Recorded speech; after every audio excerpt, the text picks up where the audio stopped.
오늘 봉헌사에 와가지고 법문이라기보다는 강의식으로 한번 해볼 생각이. 법문은 많이 들으셨죠? 그래서 여러분들이 많이 듣고 있겠지만은 또 법문은 많이 들으셔가지고 깨달았겠지만은 제게 부탁한 내용이 화엄경 입법개품 내용을 좀 해달라고 그래서 조금 심도 있게 짧은 시간이지만은 좀 짧고 깊게 강하게 한번 좀 말씀드리고 생각합니다. 특히 화엄경에 대해서는 여기 우리 봉헌사의 판전에 가면은 제가 전공했던 논문 썼던 화엄경 소초를 저작하신 당나라 때 스님인데 청량 진관국사에 화엄 소초가 여기 있어서 몇 번 와서 저는 만져보기도 하고 했습니다. 해인사 대장경강에도 있겠지만은 여기도 있고 또 부석사 판전에도 있어 모셔졌어. 그래서 기회가 되면은 세 군데 판전에 화엄 소초 내용을 좀 글씨체랄지 내용을 비교도 해보면 좋겠다 생각을 해보는데 못하고 있습니다.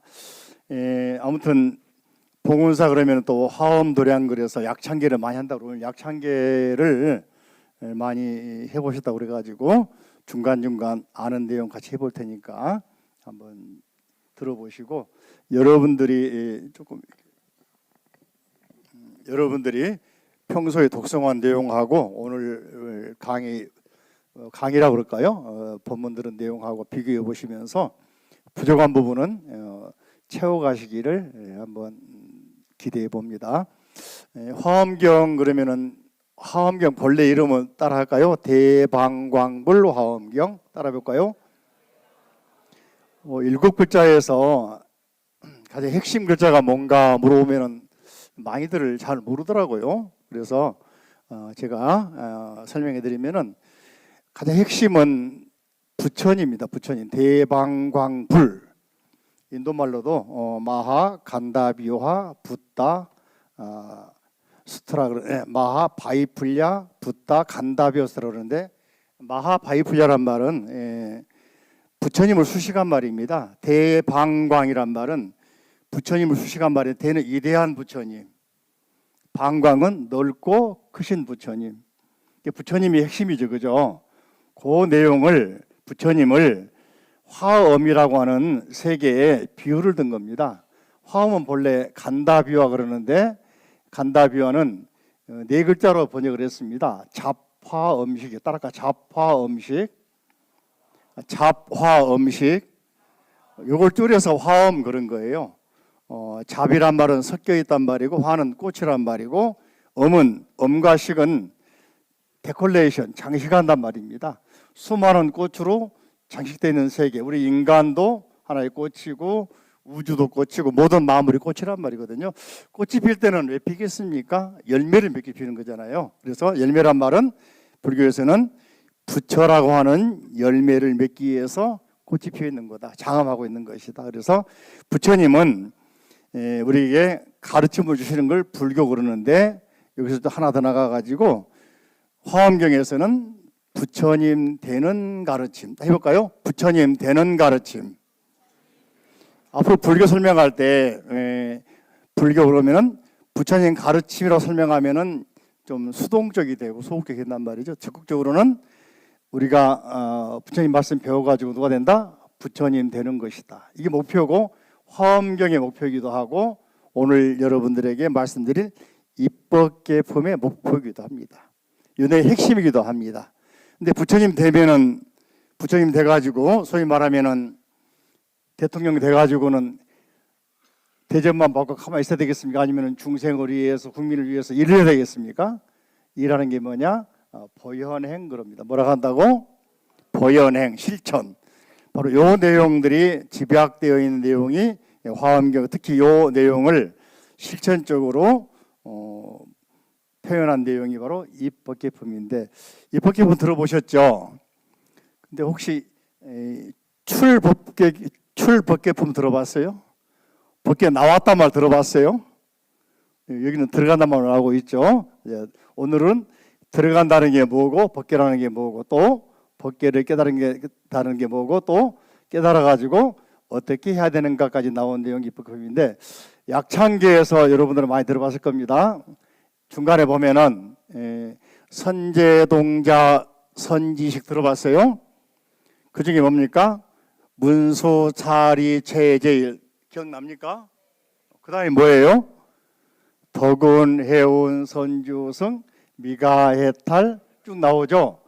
마지막에 미륵, 문수, 보현 나오죠. 요까지가 어린 선제동자가 스승을 찾아가지고 배우는 과정인데, 오늘 여러분께 나눠드린 자료가 있을 거예요. 한번 보시면서. 왜냐하면은 이제까지 배운 화엄경, 막연하게 알던 화엄경을 조금 더 깊게 한번 들어가 볼까요? 먼저 입법기품은 이제 인도말로는 간다뷰화 그렇게 말하기도 합니다.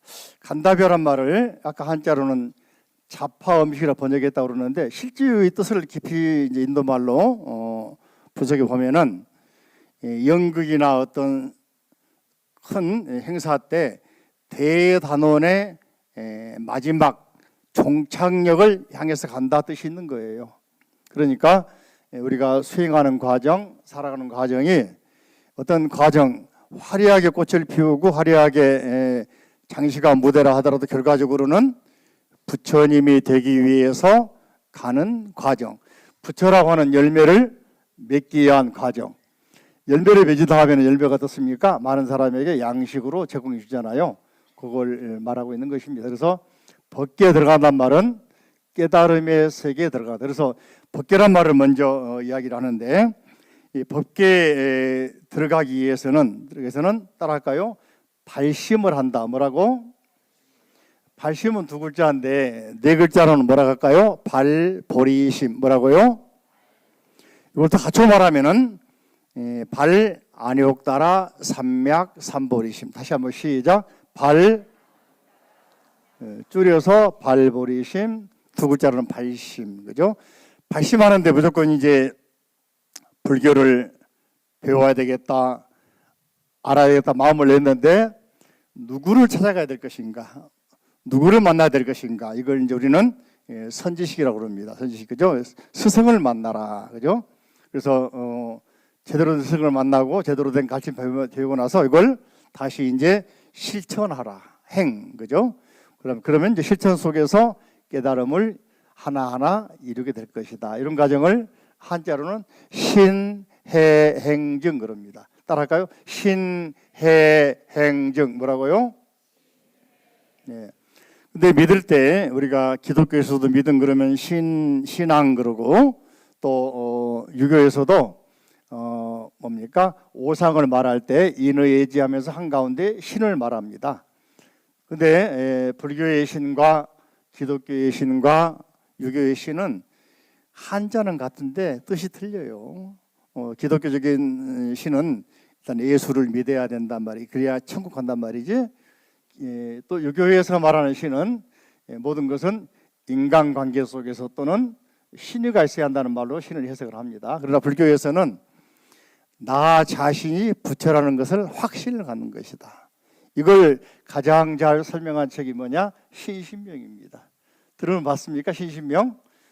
삼조 석찬 스님께서 썼다는 신신명이 바로 그 믿음을, 그 믿음은 맹목적인 믿음이 아니고 내 자신이 바로 부처다는 확신을 갖는 겁니다. 그래서 불교의 믿음은 뭐라고 그러냐? 확신이다. 뭐라고요? 자, 스승을 만났을 때 스승에 대한 가르침을 우리는 그냥 받아들이고 이해할 정도가 아니라 확신을 가지고 그 길을 따라갔을 때 우리 스승을 능가할 수 있는 겁니다. 그 내용을 설한 것이 가장 다이내믹하게 또 역동적으로 어린 동자, 선제동자를 내세워가지고 우리에게 설명한 내용이 입법기품이다 생각되겠습니다. 요 입법기품은 여러 가지로 우리 주변에 그림으로도 많이 나타나 있고, 또 혹시 그 유명한 고운태 선생이 쓴 화엄경 소설 들어보셨어요? 영화도 나오고, 이것도 입법기품 내용을 중심으로 한 겁니다. 또 우리 주변에 혹시 어려서 은하철도 999 다 아시죠? 거기 보면은 종착역이 53개 지나가야 나옵니다. 이것도 일본의 미야자와 겐지라는 사람이 화엄기 입법 기품을 염두에 두고 이 내용을 모티브로 해가지고 쓴 그런 만화 영화라고 할 수 있겠죠. 또 유명한 잘 아는 독일의 대문호였던 헤르만 헤세라는 사람이 쓴 책도 있죠. 시타르타 소설. 내용 읽어보면은 많은 사람이 몰라요. 입법개법 내용에 나와 있는 등장인물들, 시타르타라는 말도 나오죠. 또 코빈다라고 하는 사람도 나오죠. 또 카밀라라는 사람도 나오고, 카밀라라는 사람은 약창기에 나오는 바수밀다 여인이 모티브입니다. 기생일 수도 있고 연예일 수도 있고, 또 이제 마지막에 시타르타가 많은 갈등을 겪고 또 여러 가지 인생사를 겪으면서 마지막에 평안을 찾는 사람은 누구냐면은 뱃사공입니다. 뱃사공은 우리가 약창에 말하고 자제해사, 바시라 선인이라고 나오죠. 나옵니까? 그 사람입니다. 그 사람을 자제해사라는 사람은 시타르타에서는 바슈데바라고 나오죠. 바슈데바. 마지막에 이제 안식처를 찾는 곳인데, 그 사람이 어떻습니까? 배는 가장 안전한 상태는 정박에 있는 겁니까? 항해할 때입니까? 항해하면 위험하죠. 그죠? 근데 배의 역할은 뭡니까? 항해해야죠. 정박에서 안전하지만 배가 정박하려고 만든 겁니까? 그건 아니죠. 그죠? 예? 이쪽에서 저쪽으로 수많은 사람을 날라준 역할. 그게 바로 여기서 말하고 있는 핵심이, 스승 깨달으면은 깨달음을 세계에 안주하는 게 아니고 그 자기의 깨달음의 내용을 여러 사람에게 전해서 나누고 상대방도 일깨워서 깨닫게 해주는 게 바로 스승의 목적이다 이야기거든. 자, 그런 생각이 듭니다. 그다음에 이제 우리가 이제 입법개정 그러면은 아까 말씀드린 것처럼 법계에 들어간다고 그랬는데, 법계를 뭐라고 표현하겠느냐? 많은 경우에 이제 우리 사회에서 화엄 법계에 나온 말 가운데 네 가지 법계가 있어달까요? 사법계, 뭐라고요? 이법계, 이사무예법계, 사사무예법계. 법계는 네 가지만 있는 게 아닙니다. 네 개 있는 게 아닌데, 요 내용 가운데에서 우리가 현실에 가장 요즘에도 많이 사고는 말이, 각 회사나 단체 가면 이사회가 있잖아요. 화엄 법계에서 나온 겁니다. 잘 모르셨죠? 화엄에서 나온 내용이 유행해 가지고 지금은 일반 사회에서 이사회, 조금 뭐 만나면은 이사회 하잖아요.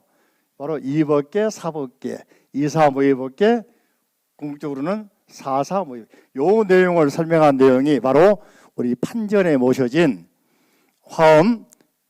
화엄경이 이제 60권본이 서기로 말하면은 409년, 12년 사이에 번역이 됩니다. 이걸 60권 화엄 그럽니다.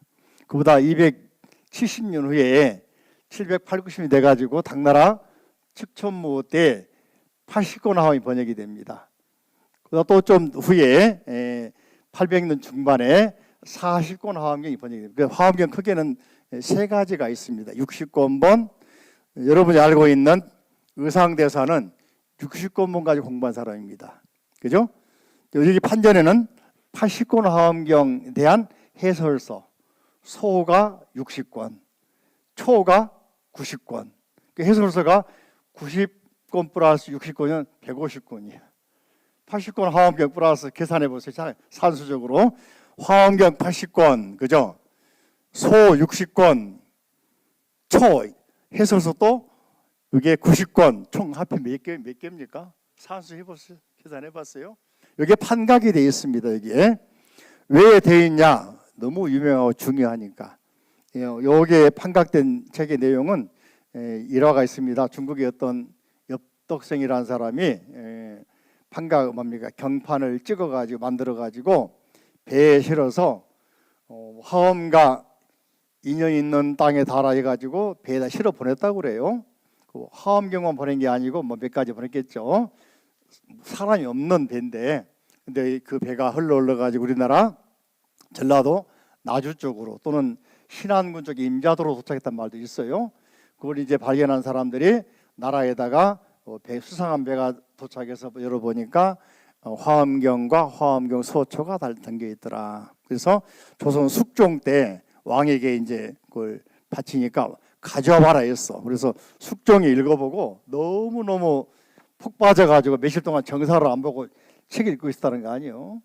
그 내용을 이제 알려지면서 스님들이 필사하기 시작하고 전해지면서 조선 중후기에 우리나라의 화엄 사상이 유행하게 된 겁니다. 그걸 봉은사에 사셨던 남오라는 스님께서 판각을 해가지고 모셔놓은 게 지금 판전에 모셔놓은 거예요. 그 맨 처음 계절에 아는 체 봉은사 오신 스님들한테 불자들에게 친구들에게 판전에 있는데 무슨 내용인지 아느냐 물어보면 뭐라 할 거예요? 말은 들어봤는데 모르겠어. 화엄경 소초, 화엄경 80권, 거기에 대한 해설서 60권, 또 거기에 대한 설명서 90권, 이게 판각이 되어 있다. 그러니까 이걸 줄여서 화엄 소초, 따라할까요? 화엄 소초, 뭐라고? 이제 알았죠? 말합니다. 그게 뭐가 들어있냐 그러면은 화엄경 내용인데 한마디로 말하면은 법계에 대한 설명이다. 입법계, 법계에 대한 설명이다. 그래서 청량진관 스님이 한자가 있어, 따라 해볼까요? 이쪽 파란 것이로, 그죠? 왕복무제, 뭐라고? 동정일원, 함중요의 유여, 초언사의 형출자, 기유법계여. 읽어볼까? 시작. 왕복무제, 동정일원, 함중요의 유여, 초언사의 형출자, 기유법계여. 이것만 알면은 여러분 이미 깨달은 사람이에요. 요 내용 가지고 청량국사 진관, 이분이 서안에서 지금 이제 서안이 옛날 장안이거든. 그래서 활동을 하시다가 화엄종의 사조로 인정을 받은 분이고, 당시에 당나라 중기에 숙종, 대종, 헌종 이런 분들께 왕사, 국사로 추앙받은 분인데 45살 돼가지고 다 내려놓고 장안에서 멀리 떨어져 있는 저 오대산, 문수보다 신앙이 있는 오대산, 거기 당시에 화엄사, 지금은 현통사 그럽니다. 거기까지 여러분 40대 중반에 기업 임원 그만두고 운영하는 회사 그만두고 명예 또는 신분 다 그만두고 다 내려놓고 공부하러 간다는 게 쉽지가 않죠. 쉬울 것 같아요? 청량진관 스님이 그런 분입니다. 다 내려놓으시고 다시 오대산으로 가셔가지고 80권 화엄경을 번역한 지 얼마 안 되는 다시 공부하러 그리 갔습니다. 그리 가가지고 가니까 당시에 80권 화엄경은 당나라 측천무 들어왔어요.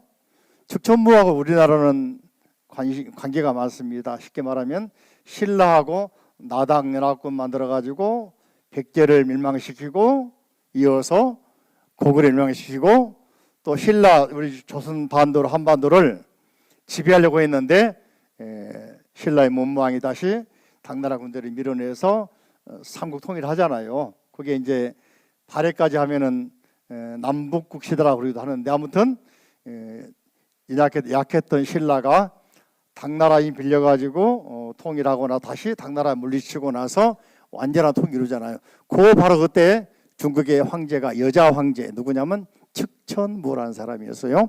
이 사람 때 화엄경 관심을, 이 사람이 본래 출가해서 비구니 생활을 했어요. 그죠?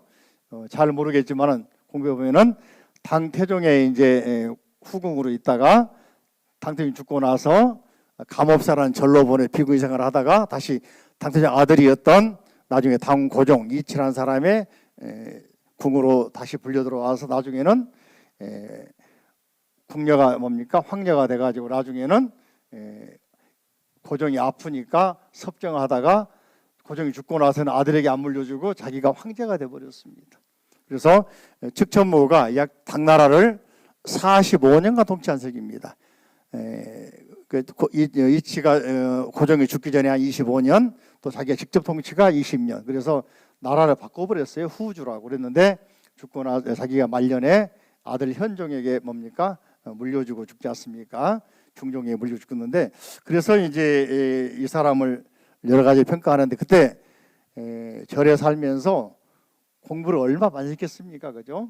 머리가 좋은 사람이고 또 당나라 황실에서 당태종 시중 들면서도 도서관 담당이었다고 그래요. 도서 담당. 그래서 책을 많이 봤을 거예요. 네, 절에 가가지고도 자기의 그 젊은 나이에 소위 말하면은 왕실에서 뭡니까 나와가지고 비구이 내가 억울하겠잖아요. 얼마나 기도를 많이 했는지 그때 원을 세운 우리가 개성이 우리가 알고 있는 천수경에 나와 있는 개경계 무상심심미묘법 백천만검 난조우 아금몽견 득수지 원해열애지 요 시를 썼다는 그런 기록이 있어요. 그래서 정확하지 모르겠지만은 많은 경우에 칙천무가 자기의 심정을 자기의 처지를 쓴 노래지 않느냐라고 평가를 합니다. 그런 사람이 화엄경 공부를 많이 해가지고 당시에 화엄학자였던 현수 법장 스님으로부터 화엄 사상을 배웁니다. 왕실의 모셔를 배웁니다.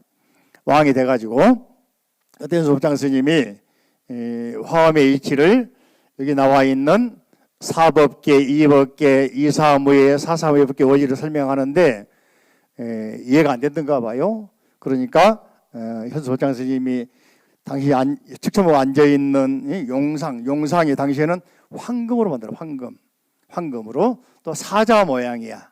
왕의 상징이 사자 아니면은 우리나라는 봉황, 중국은 사자 아니겠습니까? 용 모양이 있습니까? 그래서 그 앉아있는 사자 모양을 한 황금 의자를 비유해서 금사자장이라는 설명을 합니다. 그러면서 법계 연기를 설명하니까 직천무가 그 내용을 듣고 눈물을 흘리고 너무 감사해서 감격해서 오줌을 싸가지고 지금도 흐르고 있는 강이 양자강이라고 그래. 처음 들어봤어요? 너무 감동해가지고 60권 화엄경의 문제가 뭐냐 물어보니까 법장 스님이 요 경에 좀 공부해보니 빠진 게 있습니다. 근데 말 들어보니까 서역지방에 80권 화엄이 있단 말 들었습니다. 해서 건의를 하니까 식천무가 사람을 보내가지고 서역에 있는 실찬한타라는 스님을 보내가지고 680년경에 다시 모셔와서 왕실에서 돈을 대가지고 80권 화엄경을 번역하게 만들어줍니다. 그 80권 화엄경을 번역하고 나서 너무 감격해가지고 지금의 중국의 오드산이 있는 산서성 중심도시가 태안입니다. 태원에 가면은 진사라는 진나라 고대 나라 진나라 그것의 당시에 쭉 조상님이 보시던 사당 진사가 있는데 진사 내에 봉경사라고 하는 절이 있어요. 거기다가 돌에다가 화엄경을 새겨놨습니다. 화엄 석경 지금 가면 볼 수 있습니다. 혹시 문수도량 오산 가면은 태원에 꼭 가보시고 태원의 진사에 가서 봉경사라고 한 데 가서 꼭 화엄 석경도 한번 보고 오시기 바라겠습니다. 거기 보면 이제 화엄경이 이렇게 도장처럼 탁분하게 된 게 아니고 그냥 읽게 되어 있습니다. 바로 써놨어요. 저는 여러 번 가봤는데요. 보시고 바로 그 화엄경에 대한 최초로 주석을 쓴 사람은 이통현이라고 하는 장자입니다. 장자. 일반 거사예요. 그분이 벼슬도 하시고 지식인인데 많은 공부하고 유교, 도가 또는 명가 또는 노장 사상을 공부하신 다음에 화심 화엄 보고 나름 느낌이 있어가지고 산속에 들어가서 화엄경에 기 빠집니다. 기 빠진 다음에 당신이 신화엄경 80권을 신화엄경 그러거든요. 60권은 옛날 화엄경, 구화엄경이고 그냥 해설서를 씁니다. 이걸 왕들이 읽어보고 학자 읽어보고 이거는 그냥 스님도 아니지만은 해설서가 아니다. 보살이 쓴 내용이다 해가지고 신화엄경론이라고 붙여줘. 그게 오대산에 있잖아요. 그걸 배우기 위해서 청량 진관 스님이 45세 돼가지고 명예도 또는 왕사 국사 자리도 직위도 다 내려놓고 말리길을 걸어서 오대산 가셔가지고 16년간 생활하시면서 연구를 하셔가 쓴 결과 화엄경소 60권 또 연이초 90권 해가지고 150권의 소초를 쓰고 강의하십니다. 근데 진과 스님이 몇 년 살았냐면 102살 살았대요. 화엄경 공부하다 보면 시간 가는지 모르겠다, 그죠? 자, 그분이 여기 말하고 있는 따라가 왕복무제, 크게 왕복무제, 동정이론, 중함묘의, 함중요의 유여, 초언사의 영출자, 기요법계여. 또 그 다음 문장에서는 이거는 화엄경이다 하면서 부열현명 나오는데, 법계는 뭐냐? 법계는 뭐냐? 왕복무제다. 또 동정이론이다. 함중요의 유여, 초원사의 형출자. 이게 법계다. 요 속에는 해설이 굉장히 7권. 요게 대한 이 문장의 해설만 7권이나 돼. 얼마나 내용이 길겠습니까? 요 속에는 노자, 장자, 음양오행가, 공자, 맹자, 열자, 애기, 춘추, 당시의 중국의 고대 사상이 다 집약되어 있습니다. 그래서 요 내용을 뭐라고 하냐? 법계에 대한 법계구다 그럽니다. 요 내용만 가지고도 해설이 7권일 정도는 얼마나 길겠습니까? 그죠? 그러면 중요하니까 여기에서 1법계도 나오고 2법계도 나오고 3법계도 나오고 4법계도 나오고 5법계도 나오고 10법계도 나오고 최상용으로 설명하기도 하고 아무튼 뒤집어 설명하고 엎어 설명하고 거꾸로 설명하고 하면서 내용이 중요하니까 해설이 엄청 긴 겁니다. 이 해설하는데 주역의 내용들, 왕복이란 말 주역에서 나온 겁니다. 주역의 왕복, 여러분들 왕복 비행기 설명하잖아요. 이게 주역에 나온 기절 알고 있는 거야. 함 준비 유예 노자에 노자 장자에 나옵니다. 여러분 그 말 한마디 속에 노장 사상을 꿰뚫어 보고 있는 겁니다. 그죠? 초원사 영출 제거는 뭡니까? 초월의 세계, 도가적인 내용을 하고 말하고 있는 겁니다. 그러면서 불교의 내용 가지고 다 설명을 갈무리하고 있습니다. 이걸 바로 법계에 대한 기가 막힌 해석. 이거는 당시에 장안에 수도권에 있던 왕들이 있던 세계에 있어가지고는 이해가 안 될, 이분이 그 세계를 벗어나서 오대산 가셔가지고 이해했기 때문에 이해가 가능한, 신화엄경론을 봤기 때문에 이해가 가능했던 이분만의 독창적인 법계 해석이고 화엄 해석이라고 평가합니다. 그래서 굉장히 중요하죠. 자, 여기는 이제 왕복은 끝이 없다. 계속해서 가면은 다시 돌아오고 돌아오면 다시 돌아가고 왕복 끝이 없잖아요. 동은 고요한 세계, 동은 움직이는 세계, 정은 고요한 세계. 움직임과 고요함, 보이지 않는 세계와 보이는 세계가 항상 그죠? 근원은 하나지만은 끊임없이 반복되고 있다. 주역에서는 음양사상, 모든 거는 음과 양이 교합해서 만나가지고 자 계속해서 순환하는 관계, 이걸 우리는 주역이라고 말하듯이 이렇게 말하고 있다. 그죠? 또 우리가 많은 경우에 불교적인 용어로 불가사의 들어봤습니까? 불가사의 들어봤어요? 뿐만 아니고 불가설, 말로 표현할 수가 없어요. 불가사의, 생각도 할 수가 없어요. 우리가 화엄경 마지막에 보면 찰진심념, 따라가 찰진심념 가수지, 대해중수 가음진, 허공가량 풍각에, 무능진설 불공덕 들어봤죠?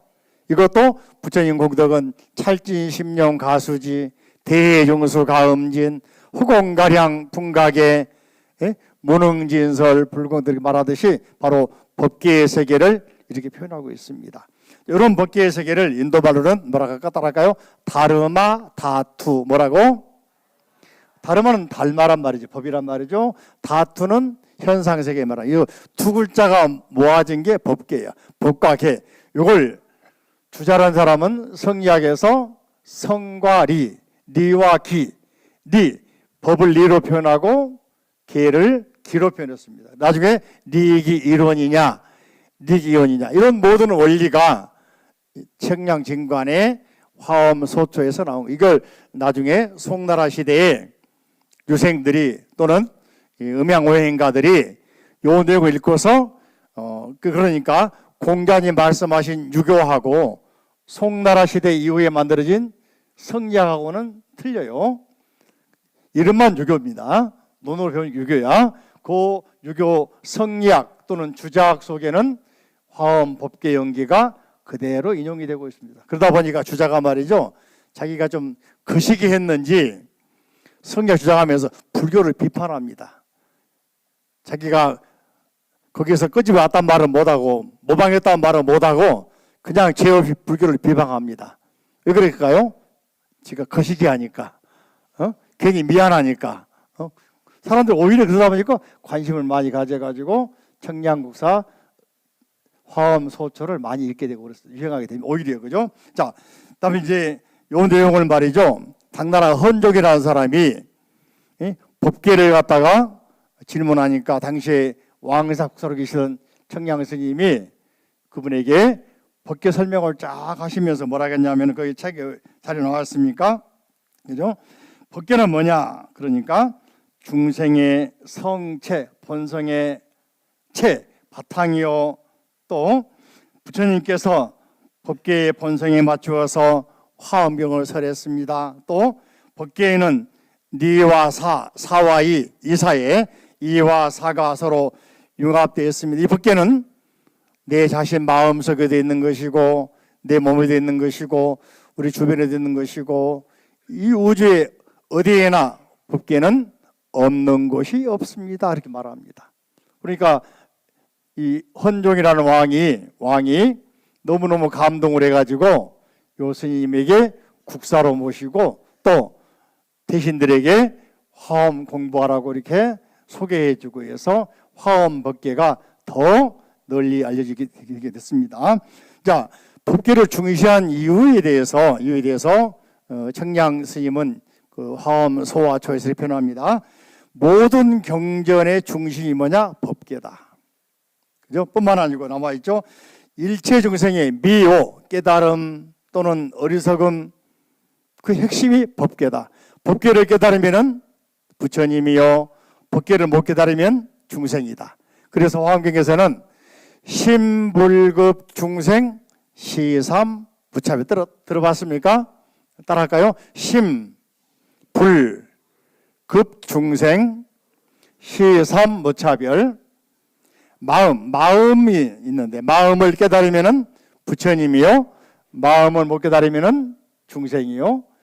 마음을 깨닫고 못 깨닫고 차이가 중생 세계에 머물러 있느냐 부처가 되느냐. 근데 한바탕인 마음은 그 속에는 중생도 들어있고 부처도 되고, 육조단경에서는 오히려 말이죠, 육조단경에서는 육조스님께 뭐라고 하냐면은 음란함 속에 부처가 있다, 번뇌 속에 부처가 있다, 여러분 삶 속에 부처가 있다, 여러분이 감오음주 즐기는 속에 그 속에 그걸 한 생각만 뒤집으면 바로 부처님이다. 감오음주하는 시간에 갑자기 깨달았어. 아, 감오하고 있는 시간 허비하지 말고 내가 마음 공부해야지. 마음 깨달아지 하고 다시 마음을 가다듬고 명상을 하든가 수행하고 기도하면은 부처가 되는 거예요. 아셨죠?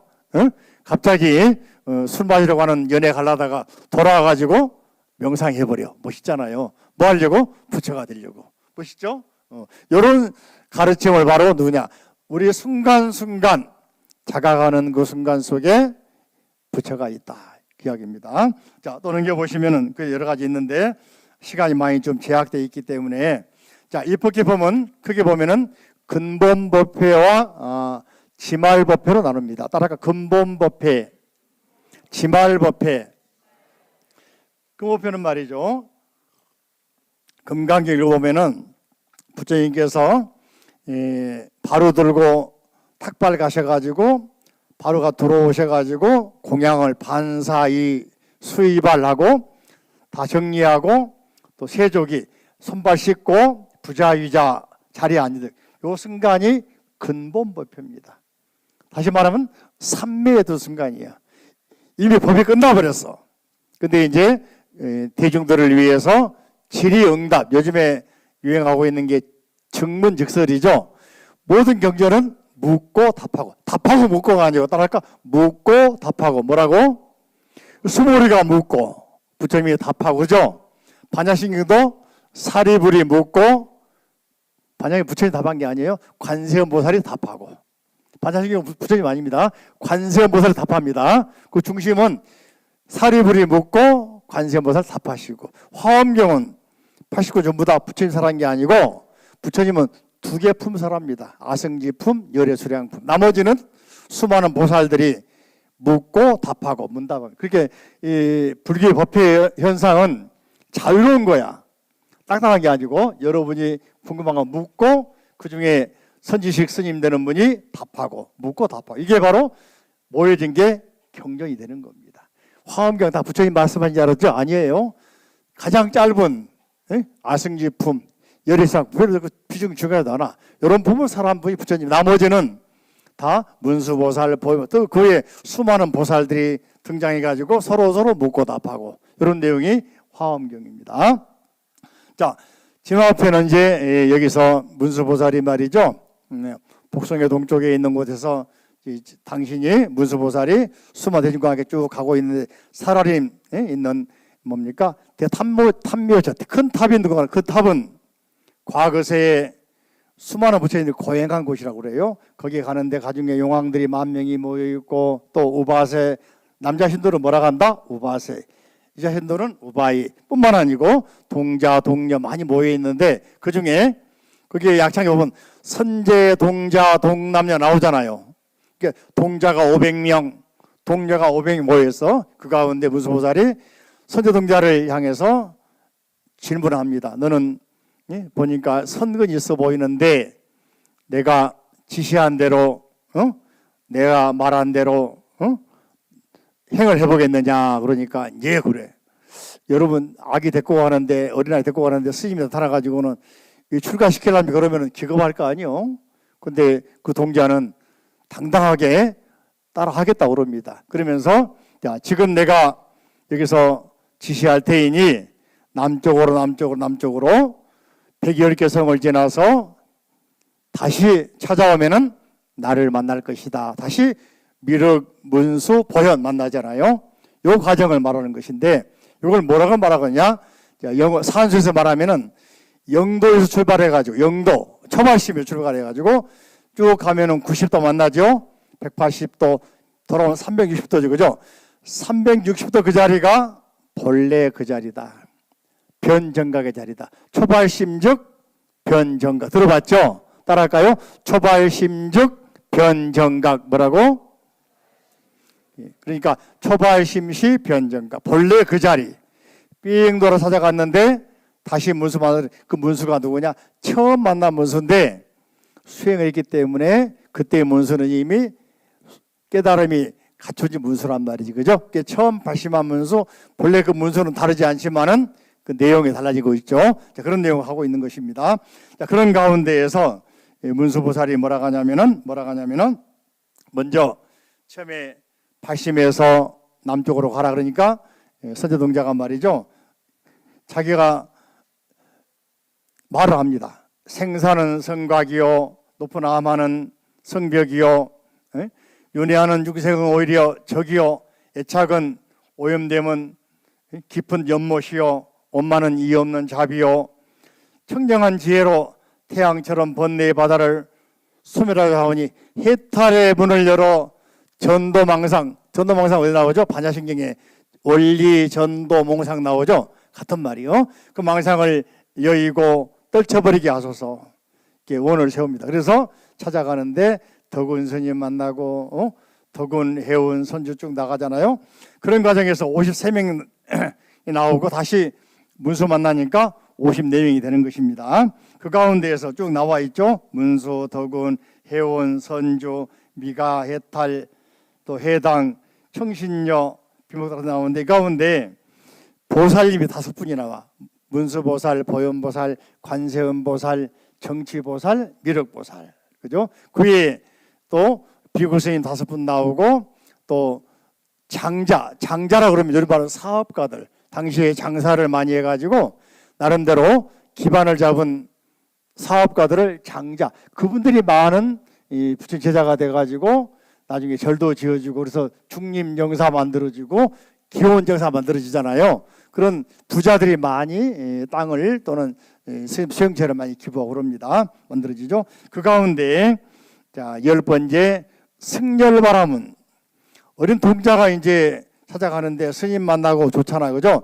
장자도 만나고 미가장자는 미가라는 사람은 향 만드는 사람, 향장자가 많이 나와.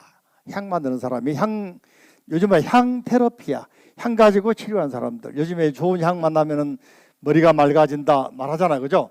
요즘 말에 향수 그런 의미입니다. 그죠? 향수 좋은 거 쓰면 좋잖아요. 그죠? 그런 사람처럼 향장자가 많이 나옵니다. 법계에 뭡니까? 보안장자도 향장자 나오고 많이 나와. 유바라와 향장자도 나오고 그러는데 향 테라피가 인기 있었던 것 같아요. 그 가운데 승열바라문은 아주 험한 사람입니다. 서등자가 이제 위에 거기서 말하고 있는 비목다라 스님이 말하면 남쪽으로 가면은 진구라는 나라가 있어서 그 나라에 승열바라문이 있는데 그 바라문을 가서 그분이 스승이다. 그분에게 법을 청해라 그러니까 찾아가 보니까 그분은 칼산 위에 계셔. 칼산이 말이죠. 여러분 그 신과학의 영화 보면은 칼산 저기 뭐 돌아가잖아요. 딱 올라가면은 날카로운 칼날이 막 쑤시고 몸을 막 가르고 쑤시고 사방팔방이 칼날밖에 없어. 겁먹을 거 아니겠습니까? 꼭대기에서 동자한테 나는 여기에서 너도 올라와라. 올라갈 사람 있겠어요? 겁먹겠지, 그죠? 또 이제 바라보고 있으면 겁을 탁 먹고 어린 동자니까 칼상 꼭대기 있는데 스승이라고 그러는 안 만날 수는 없잖아요. 믿어 확신을 가지고 찾아왔는데 포기할 수는 없잖아요. 그러니까 호부 신장들이 응원해 줍니다. 응원이 중요해. 예? 기도하는 게 동자야 두려워하지 말라. 저분이 스승이다. 저분 만나면 너도 깨달아 얻을 것이다. 그러니까 확신을 가지고 가서 올라갑니다. 피를 흘리면서 올라가요. 올라갔는데 설상가상이요. 불구덩이로 떨어지라고 그래. 점프하라고 그래. 여러분 같으면 그런 사람이 어디 있어. 그죠? 이렇게 산전수전 겪고 올라왔는데 피를 쳐서 흘려 올라왔는데 말이지 다시 붉고 떨어지라고 그래. 그때 또 천신들이 또 호부신장들이 응원 노래 불러줍니다. 선남자여 두려워하지 말라. 저분은 너의 스승이니라. 그 말 가지고 확신을 하고 또 마음을 가다듬고 불구덩으로 다이빙을 합니다. 근데 떨어지고 보니까 거기가 연화장 세계야. 이런 어떤 상황에서도 포기하지 않는 거, 어떤 어려움에서도 포기하지 않고 스승의 말을 확신하고 찾아간다는 이게 중요하단 말이에요. 그래서 본문을 듣고 다음에 또 쭉 가면서 말이죠. 여러분들이 알고 있는 법복의 장자는 당시에 10충 누각에서 그분이 법문하십니다. 또 쭉 지나가면 이제 시간이 많이 없으니까 좀 생각하겠습니다. 희목관찰 중생신을 만나면서 이분이 동자가 법문 듣고 나서 선지식이라는 분은 선지식은 어떤 분이냐? 선지식은 만나기 어려우니 또 선지식은 의사와 같으니 선지식은 다리와 같습니다. 선지식은 큰 바람을 불어주는 아름다운 바람과 같습니다. 실기하는 정자와 같습니다. 쭉 설명하면서 병을 낫는 의사와 같습니다 하면서 선지식은 부처님들이 굴리는 법륜을 굴려서 우리에게 알기보다는 알려주고 기억하게 만들어주고 깨닫게 만들어줍니다. 그래서 선지식은 너무너무 중요합니다라고 한 번 더 감동의 말씀드립니다. 쭉 지나가다가 이제 변호동자 44번째 동자를 만납니다. 동자를 만나니까 동자는 깨달음을 가르침을 안 주고 방향만 합니다. 남쪽으로 가면은 선지 중에 동자라는 동자가 나온다 그럽니다. 동자가 있는데 그 동자를 찾아가라 그러면은 너에게 가르침 줄 것이다. 찾아갔는데 또 동자야. 동자도 스승으로 나오고 선지 변호동자가 나오고 선지 중에 동자가 나오고 나중에 뭡니까 마지막에 보면 덕생도 유덕동자 나오고 또 동자가 나오죠. 어린아이도 스승으로 동자갑니다.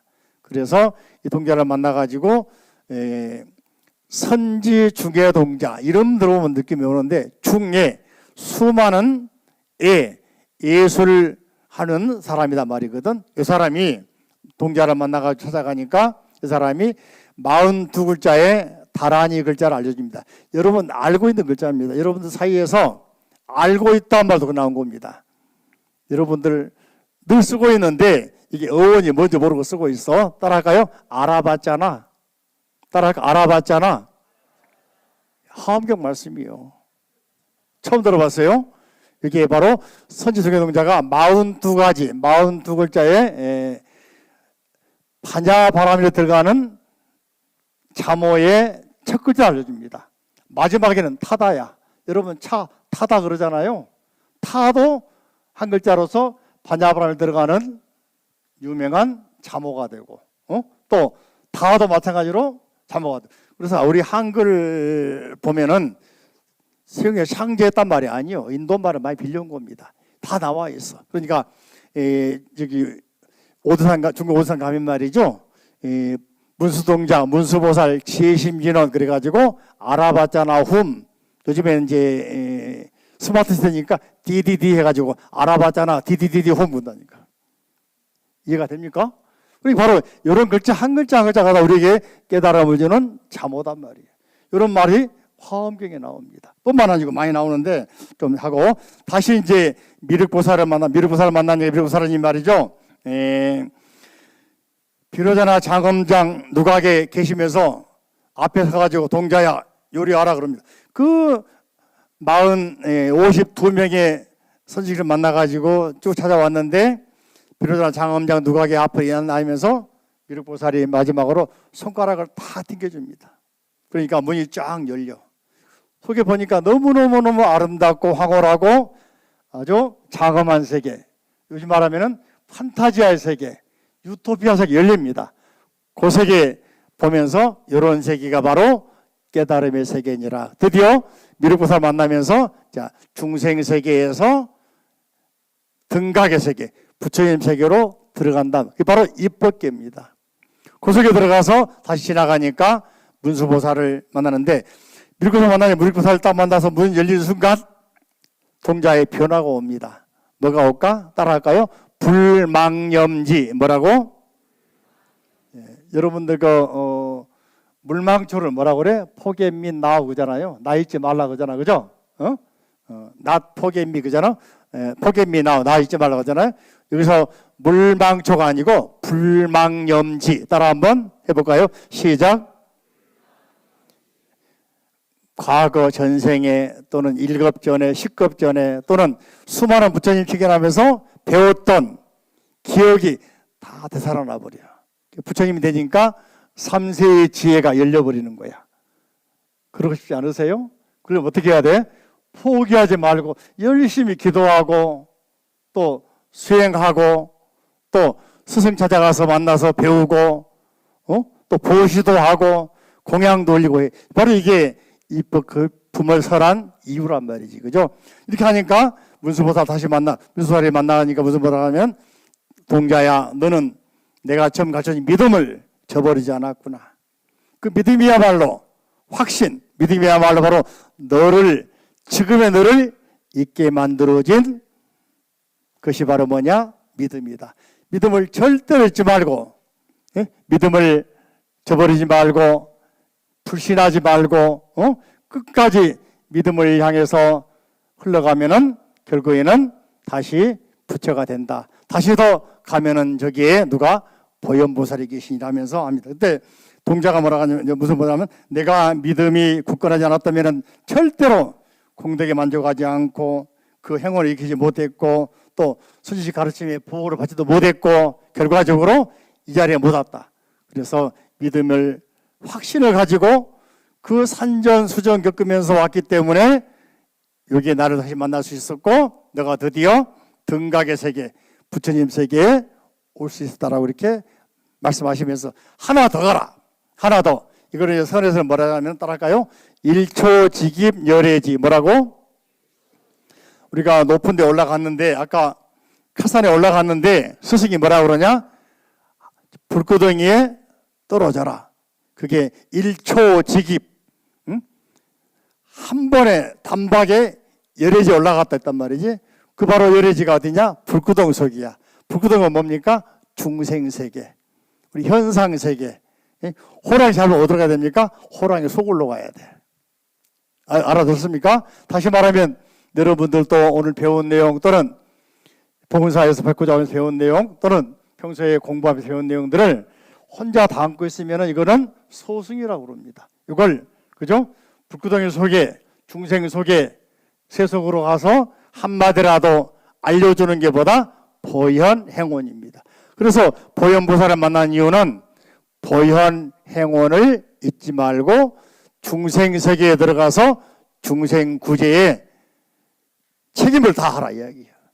네? 그래서 나중에 40권 환경 속에서는 이 내용을 중심으로 해가지고 보현 10원가를 10원을 설명을 하고, 우리 고려시대에는 균열 스님이 향가로 보현 10원가를 노래하고 그랬습니다. 그래서 이게 바로 보현행원. 그러니까 자, 결과적으로 우리가 알고 있는 선지식은 큰 절에 가 있는 스승이, 큰 스님이 스승이 아니고 누구나 스승이다. 이 보면은 동자도 있고 동료도 있고 향장자도 있고 천민도 있고 귀족도 있고 수많은 사람들이 스승이에요. 그래서 우리 삶 속에 스승이 넘쳐 있다 뿐만 아니고, 배움이라는 것은 세 가지가 있어. 따라할까요? 타산지석, 뭐라고? 또는 뭐라고 그럽니까? 역행보살, 뭐라고요? 역행보살도 있죠. 그러니까 어떤 경우는 잘한 사람 보고서는 벤치마킹 하는 겁니다. 또 잘못한 사람 보고는 비방하고 욕하지 말고, 아, 나는 저래서는 안 되겠구나 하면서 역행보살이구나 하고 우리가 본받고 배웁니다. 그래서 우리 배움은 삶 속에 어디에나 선지식이 널려 있고 어디에나 보살도를 행할 장소, 이런 말 합니다. 왜 우리 세계가 혼탁하고 이렇게 사회가 불안하고 사회가 불만족스럽고 부조리하고 불만이 많습니까? 이런 말 하면은 거기서 끝나버리면 안 돼. 그러므로 여기에서말로 내가 발심을 해가지고 이런 세계야말로 내가 교화해야 할 세계구나, 내가 제도해야 할 사람들이구나, 더 공부해서 능력을 길러가지고 이 사람들을 더 높은 세계로, 그런 부조화스럽고 부조리하고 불합리하고 불평등 세계를 우리가 극락세계로 만들어서 제도해야 되겠다는 원을 세우는 보현행원을 배우는 게 바로 입법기품의 마지막 공부입니다. 오늘 여기까지 하겠습니다. 자, 성불하세요.